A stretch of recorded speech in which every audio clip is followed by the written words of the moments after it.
Third example है आपका, Ratna has 200 rupees more than 3 times the amount Rafiq has. If rupees 300 from the amount with Ratna are given to Rafiq, amount with Ratna will be 7/4 times the amount with Rafiq. Find the initial amount with Rafiq. जो आपसे पूछा गया है initial amount with Rafiq, let कर लो उसको, late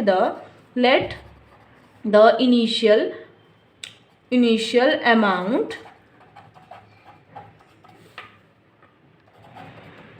with Rafiq is equal to x. उसके बाद क्या बोला है, Ratna has 200 rupees more than 3 times the amount of Rafiq.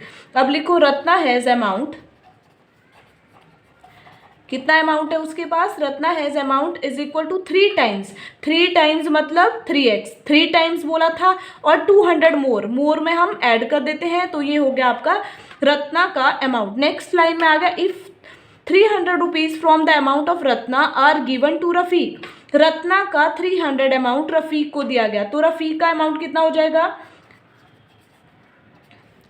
Amount कितना हो जाएगा, उसके पास x था 300, उसको और दे दिया गया, कितना हो गया x प्लस 300, और रत्ना में से दिया गया, तो रत्ना का अमाउंट कितना हो जाएगा, is equal to 300 plus 3x plus 200, minus less कर दो क्योंकि इसे लिया गया है अमाउंट, तो आपका ये कितना बच गया 3x माइनस 100, ये अमाउंट बच गया अब रत्ना के पास। नेक्स्ट में आ गया आपका, amount with Ratna will be according to question क्या बोला गया है, amount with Ratna will be 7/4 times the amount with Rafiq. जो रत्ना का अमाउंट है वो 7/4 टाइम्स हो जाएगा रफीक के अमाउंट से, तो क्या हो जाएगा 7/4 टाइम्स रफीक का अमाउंट कितना x plus 300 is equal to कितना हो जाएगा, रत्ना का अमाउंट कितना है 3x माइनस ये 100 हो जाएगा 100।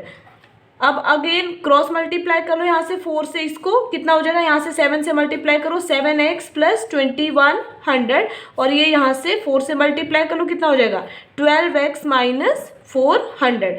अब वेरिएबल वाली टर्म्स को एक साथ लिखो, 7x minus 12x is equal to minus 400 minus 2100, ये कितना हो जाएगा 5x, negative 5x is equal to minus 2500, negative से नेगेटिव कैंसिल, कितना हो जाएगा x is equal to 2500 upon 5, ये हो जाएगा आपका x इज इक्वल टू 500। तो हमें क्या पूछा गया था, find the initial amount with Rafiq. Initial amount कितना था रफीक का, x की वैल्यू कितनी आई है 500, यही आपका आंसर है।